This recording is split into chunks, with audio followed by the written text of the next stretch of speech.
خوشخبری یہ ہے، بہت بڑی خوشخبری ہے ماشاءاللہ۔ آج کیا تاریخ ہے؟ 28 ذی القعدہ۔ انشاءاللہ 2-3 دن کے بعد وہ 10 دن شروع ہونے جا رہے ہیں کہ جن میں نیک عمل اللہ تبارک و تعالیٰ کو ہر چیز سے زیادہ محبوب ہے۔ یہ آپ لوگوں کے لیے خوشخبری ہے۔ آپ لوگوں کو اللہ نے ہم سب کو زندہ رکھا ہے، اللہ تعالیٰ زندہ رکھے۔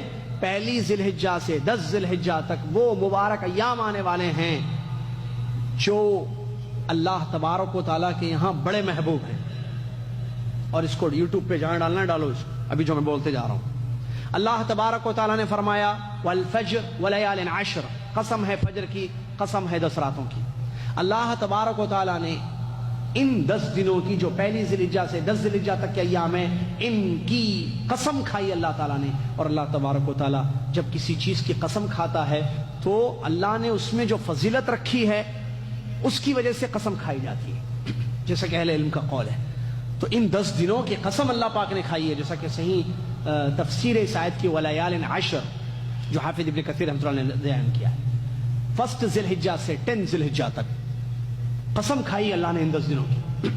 رسول اللہ صلی اللہ علیہ وسلم حدیث میں فرماتے ہیں، صحیح حدیث بخاری کی، ما من ایام العمل الصالح فيها یا فيهن احب الى الله من هذه العشر، قیل ولا الجهاد في سبيل الله، قیل یا رسول اللہ ولا الجهاد في سبيل الله، قال ولا الجهاد في سبيل الله الا رجل قد خرج بنفسه وماله فلم يرجع من ذلك بشيء، الحدیث و کما قال رسول اللہ صلی اللہ علیہ وسلم فرماتے ہیں ان 10 دنوں کا نیک عمل اللہ تعالیٰ کے یہاں ہر چیز سے زیادہ محبوب ہے۔ باقی دنوں میں جتنے اعمال کیے جائیں ان سے زیادہ اچھا ان 10 دنوں کا نیک عمل ہے۔ تو آپ سے پوچھا گیا کیا جہاد سے بھی افضل ہے؟ فرمایا کہ جہاد سے بھی افضل ہے، الا یہ کہ وہ آدمی جو نکل چکا ہے اپنے نفس اور مال کے ساتھ اور لوٹ کر نہیں آیا ہے۔ محترم سامعین و ناظرین، یہ حدیث ان 10 دنوں کی فضیلت کو بیان کر رہی ہے کہ کتنے مبارک ایام یہ ہیں۔ بلکہ علماء کا فتویٰ ہے، ابن قیم رحمۃ اللہ علیہ وغیرہ کے، رمضان کے دنوں سے بھی زیادہ افضل ان 10 دنوں کی فضیلت ہے۔ بلکہ آخری عشرہ ہے نا رمضان کا، ان کے جو دن ہیں، ایک ہوتا دن ایک ہوتا رات، تو ان دنوں سے بھی افضل ان 10 دن ذی الحجہ کے دن ہیں۔ البتہ راتیں وہ راتیں ہیں، ایام آخری عشر کی راتیں ہیں ان کی، کیونکہ ان میں سے ایک لیلۃ القدر ہوتی ہے، اسی لیے وہ راتوں میں وہ فضیلت ہے۔ لیکن دنوں میں اطلاقی طور پر ان 10 دنوں کی فضیلت تمام دنوں پر ہے۔ تو یہ بہت بڑی خوشخبری ہے ہمارے لیے کہ اللہ تبارک و تعالیٰ ایک ایسا موقع ہمیں دے رہا ہے کہ جس میں ہم خوب نیک عمل کریں، اور اللہ تعالیٰ کو سب سے زیادہ پسندیدہ اعمال ہیں۔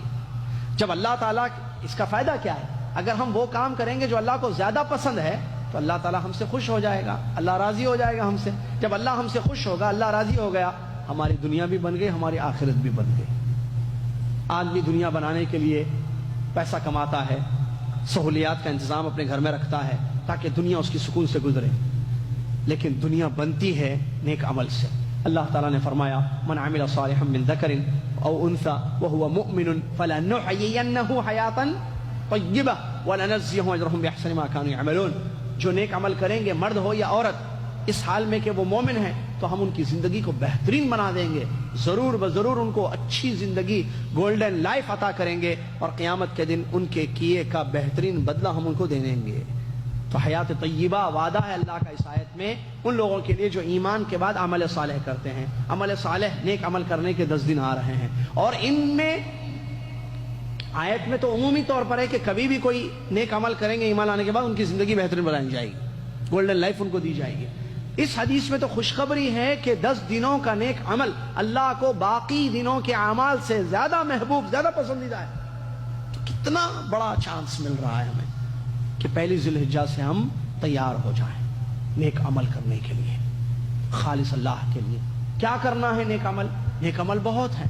نماز پڑھنا نیک عمل، قرآن پڑھنا نیک عمل، بیمار کی تیمارداری کرنا نیک عمل، مسافر کی مدد کرنا نیک عمل، حاجیوں کی خدمت کرنا نیک عمل، پڑوسیوں کا خیال کرنا نیک عمل، ماں باپ سے ادب سے بات کرنا نیک عمل، ایک دوسرے کو سلام کرنا نیک عمل، ایک دوسرے کے کاموں میں ہیلپ کرنا، مدد کرنا نیک عمل، قرآن کی تلاوت نیک عمل، ذکر و اذکار نیک عمل، دعائیں پڑھنا نیک عمل، درود شریف پڑھنا نیک عمل. نیک عمل بہت ہیں. قبرستان جانا، قبرستان کی زیارت کرنا نیک عمل بہت ہے. نیک عمل ان 10 دنوں میں ایک بڑا نیک عمل ہے، وہ ہے بیت اللہ کا حج. جو لوگ حج کرنا چاہتے ہیں تو اس میں کوئی شک نہیں ہے کہ یہ بھی بہت بڑا عمل ہے، کیونکہ یہ اسلام کا ایک رکن ہے. 5 میں سے ایک رکن یہ ہے کہ بیت اللہ کا حج کریں. اسی طریقے سے جو حج نہیں کر رہے ہیں ان کے لیے ایک بہت بڑا نیک عمل ان 10 دنوں میں خصوصی طور پر ہے، اور وہ ہے عرفات کے دن کا روزہ.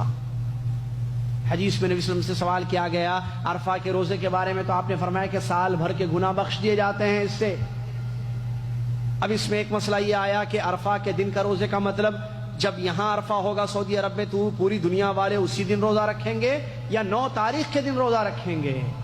سوال جواب دوسرا صحیح ہے، 9 تاریخ کے. یہی علماء کا فتویٰ ہے کہ 9 تاریخ کے دن روزہ رکھیں گے، اس لیے کہ حدیثیں جو آئی ہیں اس میں 2 الفاظ ہیں، ایک یوم عرفہ ہے اور یوم التاسع ہے. ایک حدیث میں ایک حدیث میں یہ ہے کہ عرفہ کا دن، اور ایک حدیث میں ہے کہ 9 تاریخ. تو اگر ہم عرفہ کا دن مراد لے کر ساری دنیا میں جب یہاں عرفہ کا دن ہوگا اس دن روزہ رکھیں گے، تو دوسری روایت میں 9 تاریخ کا جو لفظ آیا تو 9 تاریخ تو نہیں ہوئی آپ کے پاس، تب آپ کیسے روزہ رکھ رہے ہیں؟ اسی لیے علماء نے یہ فتویٰ دیا ہے کہ آپ اپنے ملکوں میں جب 9 تاریخ ہوگی اسی دن آپ عرفہ کا روزہ رکھیں گے. یہ بہت بڑا عمل ہے، اس سے سال بھر کے گناہ معاف ہو جاتے ہیں، اور یہ 10 دنوں میں سے ایک دن کا عمل ہے. اسی طریقے سے 10 ذی الحجہ کے دن جانوروں کی قربانی دینا ان لوگوں کے لیے جو حج نہیں کرنا چاہتے ہیں، اضحیہ جس کو کہتے ہیں، عید کی قربانی، یہ بھی بہت بڑا نیک عمل ہے. اور یہاں مسئلہ بتا دوں، جو آدمی عید کی قربانی دینا چاہتا ہے، جیسے آپ پاکستان میں، انڈیا میں، یا آپ یہاں جدہ میں، تو آپ 1 تاریخ سے قربانی دینے تک 10 تاریخ تک اپنے بال اور ناخنوں کو نہ نکالیں. کیا آپ کے بیوی بچے بھی اس میں شامل ہیں؟ نہیں. آپ من اراد ان یضحی، جو اضحیہ کرنے کا ارادہ کرتا ہے، جو قربانی عید کی دینا چاہتا ہے 10 تاریخ کے دن عید کی قربانی، تو اس کے لیے چاند دیکھنے، ذی الحجہ کے چاند سے لے کر آخری تک، کب تک؟ قربانی دینے تک بال اور ناخن نکالنا منع ہے. یہ سنت ہے، اس کا احترام. اس کے علاوہ جو چاہے آپ کریں. نیک اعمال بہت قیمتی ایام ہے 10 دن، ان میں بڑی فضیلت ہے. علم حاصل کرنا بھی ایک بہت بڑی عبادت ہے، اور نیک اعمال تو مختلف ہیں جیسا کہ کچھ ہم نے ذکر کیے ہیں. کہیں ایسا نہ ہو کہ 10 دن آئیں اور چلے جائیں اور ہم اللہ کی پسندیدہ کام نہ کریں. آدمی کمپنی میں اپنے باس کو خوش کرنا چاہتا ہے، بیوی شوہر کو خوش کرنا چاہتی ہے. بعض ایسے بھی شوہر دنیا میں ہیں، آپ کو شاید تعجب ہوگا، جو بیویوں کی خوشی کے پیچھے دوڑتے رہتے ہیں ہمیشہ. تو یہ جو اپنے ساتھیوں کو، اپنے سے بڑوں کو خوش کرنے کا ہوتا ہے، کیوں؟ بڑا خوش ہو جائے گا، باس خوش ہو جائے گا، مسئلے حل ہو جائیں گے. ہمارے کمپنی کا مینیجر خوش ہو جائے گا، سیلری بڑھ جائے گی. تو آدمی جو ہے اس کے لیے خوش کرنے کی کوشش کرتا ہے، اپنے بڑے کو، اپنے مینیجر کو، اپنے باس کو، اپنے ذمہ دار کو. اللہ تبارک و تعالیٰ سب سے بڑا ہے. اذان میں مؤذن صاحب ہمیشہ آپ کو یاد دلاتے رہتے ہیں، لیکن شاید الفاظ پر کبھی غور نہیں کیا. اللہ اکبر، اللہ اکبر، اللہ اکبر، اللہ اکبر. کتنی مرتبہ سنے بچپن سے؟ اللہ سب سے بڑا ہے، اللہ سب سے بڑا ہے. تو اللہ سے بڑھ کر کوئی نہیں ہے. جب رب کو ہم نے خوش کر دیا تو پھر دنیا بھی ہماری سنور گئی، آخرت بھی ہماری بن گئی. کامیاب ہے وہ شخص جس کا رب اس سے خوش ہو جائے. رب جس کا اس سے خوش ہو جائے. ہم سب کا رب اللہ رب العالمین ہے. اگر ہم سے خوش ہو جائے تو ہمارے لیے اس سے بڑی خوشخبری کا. اسی لیے میں نے کہا دورے میں ایک بہت بڑی خوشخبری آپ لوگوں کے لیے ہے. 10 دنوں کا نیک عمل اللہ کو بہت، ایک ہوتا ہے پسند، ایک ہوتا ہے احب. اللہ کو زیادہ پسند ہے، حدیث کے یہ الفاظ ہے. تو زیادہ پسندیدہ کام نیک اعمال ہے 10 دنوں میں. 10 دنوں سے پہلے عمل پسند ہے اللہ تعالیٰ کو. آج بھی آپ، کل بھی جو ہے قرآن پڑھیے، اچھا ہے، لیکن یہی کل کا قرآن، جو کل آپ قرآن پڑھیں گے، 1 تاریخ کے بعد قرآن پڑھیں گے، فرق.